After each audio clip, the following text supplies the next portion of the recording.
Hi, I'm Marty Duda. Welcome to the 13th floor. Well, actually, we're at the Windsor Castle, or the Juice Bar, or whatever it's being called now. It's always the Windsor Castle. Yeah, right. And I'm here with Andrew Boak of No Tag. Andrew is kind of reminiscing. He's just come in from the U.S., where he's been living for quite a while, but this used to be your old stomping ground, right? Absolutely. Windsor Castle was, where all the bands that I remember coming and seeing were, and of course, the stage here, I've been on a few times, and some of our better gigs were here at the Windsor Castle, definitely. So just so people understand, you guys, No Tag, are reuniting and reforming and playing a gig at the King's Arms on September 5th. It'll be the first time in how long that you played? Over 20 years. We have got together a couple of times in a rehearsal room, but live, for the general public's, consumption, has only been, will only be this time for many, many years.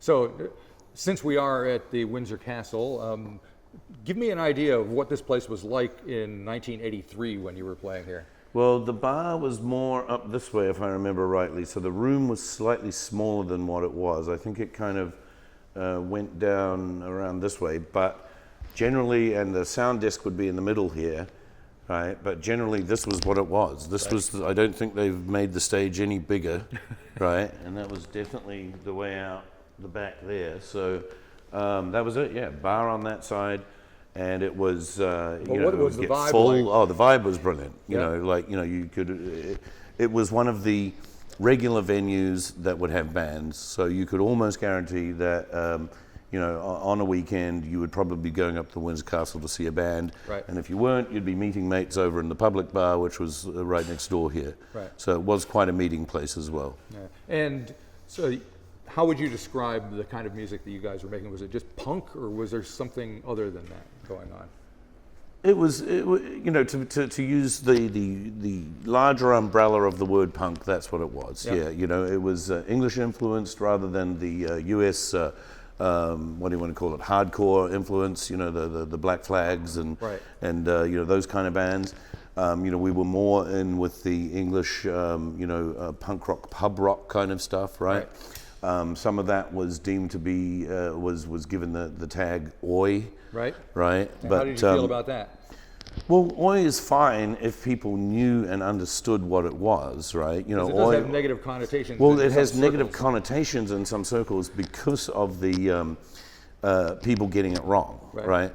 Oi is more about the sticking to your rights and having rights and everything else like that. It's an anti-racist. It's an anti police oppression, anti that kind of thing, anti-sexist, that kind of stuff. But unfortunately, it was deemed to, because of the music and the followers, having the skinheads and the boot boys, and then having some skinheads be National Front orientated, right. People would say, well, oi must be National Front, all right? Somehow they draw the straight line all the way through. And that was really ridiculous. Yeah. Right, and unfortunately, we ended up dropping that tag because people wouldn't or didn't understand, and the assumption, the generalization went there. So we just had to step away from it. But that was the genre that we had kind of had some influence of. Gotcha. So no but, tag.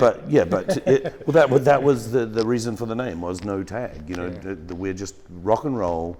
It happens to be fast and loud, but it's still just rock and roll. Yeah. So I like to say, we were a punk band, not that we were an oi band. We were influenced by the oi bands, but we were in essence just a punk band. Now you played guitar in the band, and most bands that formed in that era, because I know I felt that I had to be in a band at that time too, because that's what you did. You heard some music and you thought, the great thing about punk was, I could do that as well. Absolutely. Is that what happened with you? And if so, who did you hear that made you think that you could get up there and play guitar? Well, it was, again, it was probably, it happened luckily right at the right time, that I was the right age and so on and so on. But it was the Jam and the Sex Pistols and the Damned and the Clash and everything else like that I was hearing. And I had a cousin who had lived in London who was about my age, about a year older than me, and he came back from living in England with all these 7-inch singles, and I put them on the record player, and it was just amazing. And I remember putting on Holidays in the Sun by the Sex Pistols, and this just massive power chord right at the beginning was like, wow.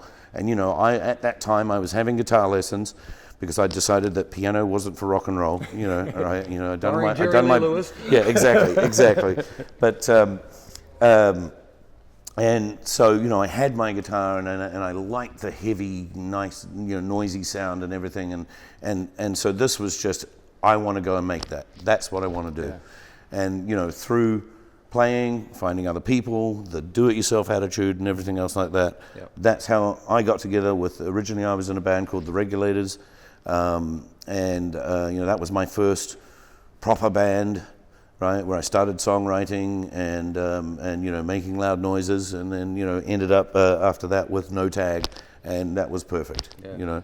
So the scene in Auckland in the early 80s seems, I wasn't here at that point, seems from what I understand it was fairly fertile by that point. Absolutely. There was some excellent bands around the place. The whole do it yourself, everybody help out everybody else kind of thing would happen. We made it a point of trying to have different bands each night that we would have supporting us, and we also made it a point of they didn't have to be a punk band. Right. As long as they were something interesting, right? We'd get them to support us. And there was just lots of very talented musicians with some very creative ideas out there playing stuff, and it was great. Yeah. Plus, at the same time, there were venues that were open that would have bands like ourselves, right, such as the Windsor Castle. Right. So this idea of bands kind of helping each other out, that's kind of what's happening in this gig that you're doing at the King's Arms, isn't it? There's about 4 different bands, Spelling Mistakes, Cavemen, you guys, and from what I understand, you guys are only playing for a short time because you've only been playing together for a short time again. So how do you see things unfolding on the night? This is very true. I'm actually playing in 2 bands, so I will be in No Tag, but I'll be in the band at the end of the night, which is the Bank Robbers, which is like this all-star cover band, and I'm playing. We have Jed Town from Fetus Productions and the Features is playing bass in the Bank Robbers, but he's doing his thing with the Features as well. They're called the X Features because it's not the complete lineup, right, but it is pretty much the Features playing featured songs. So there's that, and then there's our good friends, the Spelling Mistakes, because we wanted another band of that ilk to come along, and we knew that they'd reformed and played recently, so it wasn't too much of a problem to dig them all up and find them and get them to get together. And then we also have the Caveman, who I saw when I was here 2 years ago, and they're a great young band that does this kind of crampy, garage rock thing and so on. So that's kind of how the night came together. Right, and so yeah, it is a bunch of friends getting up and playing, and I think it's also going to be, in fact, I'm positive it's going to be a bunch of friends getting together at the venue as well. There's going to be lots of people that haven't seen each other for 5 to 10 years. Hey, how's it going? All that kind of stuff. Sounds good, man. Yeah. And so, what happens when you guys, No Tag, the 4 of you who haven't played together in a long time, get together? Have you seen the rest of the band since you've been there? there? Absolutely. I spent the whole weekend rehearsing with them. We want to be able to do something good when we get up and play and not look too old and stupid. It's great. These guys are, my brethren, right? We went through a lot together. We even moved countries together, you know what I mean? And so that's a wonderful thing to start with. But also, when we started off on, let's say, the first thing Saturday when we started practicing to where it ended up at the last thing Sunday, right, it was really starting to gel together. And there's a feeling, a vibe that's more than just playing the correct chords at the correct time in time, you know what I mean? Oh, yeah. You start getting that feel, and by the end of Sunday's rehearsal, we were starting to get there. So, we've got another lot of rehearsals this weekend, but we're already kind of there already, which is great. Cool. It sounds like it's going to be amazing. Well, it should be. There's there's a lot of work gone into it, and there's a lot of bands and everything else like that. And I think that this is the whole thing. It's an event. It's not just no tag playing. It's, you know, the spelling mistakes, it's the X features, it's the bank robbers destroying cover versions of great punk songs, it's the caveman making you all nice and noisy. I've got guest DJs in between, right? Myself and a couple of other local people are going to DJ in the sports bar after the event, right? And hopefully go most of the night until we all fall over, right? You know, so it's an event. It's not just a gig. Yeah. Right. And the No Tag record is being reissued at the same time? Yes, is that right? yes. Interestingly enough, and it would have been nice if this came together at the same time, but they just couldn't get it pressed and done in time for this gig. But we were approached by a US punk rock reissues label who wanted to reissue our record, and we said yes.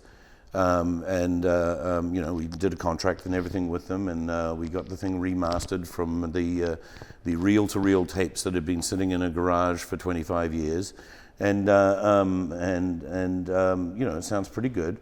And they've come out and said, you know, they want to do it, and it's nice, you know, that you have this interest still in a record that is that old, but is still, you know, is highly sought after. Yeah. So. Yeah, that's cool. Well, I'm just curious, how do you feel about punk music now, 30 years after you started playing it? Well, I still play it. Yeah. I mean, I'm in San Francisco. I'm in 2 bands in San Francisco. One band I play guitar in and sing in, and I would say that's more of a kind of like, you know, a Killing Joke type guitar noise kind of thing, you know, aggressive but not straight up punk rock and roll. But then I play bass, remembering that I'm a guitarist playing bass, not a bass player. So I'm using a pick and I'm using my distortion pedal and everything else like that in this really cool little 3-piece punk band called Blank Spots, right? And so we're still doing it. There's, you know, I would play, I mean, I'm probably playing a gig at least once a month, sometimes twice a month, right? And the punk band, for some strange reason, gets a lot more gigs than the other one, right? But you know, there's still a fairly good vibe and followers and everything else like that out there, right? You know, so for me, it's like, you know, I guess that's what I was put on this earth to do, was to play punk rock, and I'm still doing it, and it keeps me alive. And you know, we like to say that musical therapy is a must, and I think that if I didn't have music as an outlet for my energy, I'd probably be, you know, a danger to society and out there killing people or something. But you know. So it's better than being an accountant, isn't it? I don't know. There's nothing wrong with being an accountant either, right? Not, you know, but so. if I had my druthers, I think I'd rather be rocking. Yeah. No, I mean, to me, it's like, you know, I will probably do it until I have a physical impediment that will stop me from doing it, right? I.e., there won't be a wheelchair ramp to the stage, right? You know, but you know, if Dave Grohl can sit on a seat and do it, I can do it in a wheelchair, right? You know, but. Yeah, it's a must for me. It really is, and I get so much. I don't know whether it's, you know, the dopamine in your head or whatever that, you know, that happens, but I get so much enjoyment out of playing good, fast, aggressive, loud music and doing it well. Yeah. Because I think a lot of people wonder, why do bands of a certain age still keep going? They're not. Mick Jagger doesn't need the money. You know. All these, Paul McCartney certainly doesn't need it. Why do they keep getting up on stage and doing it long after they don't need to anymore? And I even think it's more than just the buzz. I mean, there's like an innate musical need to get out there and do the thing. And I think so. Example of that. Yeah, no, absolutely, right. You know, it really is that, you know, there is some metaphysical thing that's happening as well. You know what I mean? Some kind of extra bit of fifth dimension aura that you're getting thrown in there just from doing something that you love and doing something that is enjoyable for you, that hopefully is also enjoyable for other people. Exactly. Well, thank you very much for taking time to talk to me. It's going to be a pretty hot evening, I reckon. Yeah, well, we're hoping so. I mean, you know, as of the moment, there's quite a few tickets sold, so it should be well attended. Yep. And thank you. And you know, what a great concept being here. You know, with my Dr. Martens at the Windsor, right? You know, still wearing probably the same old leather jacket that's falling apart from 30 years ago. Yeah, so this is the spot. Exactly. Fantastic. Very good. Well, good luck with everything. Thanks. Thank you.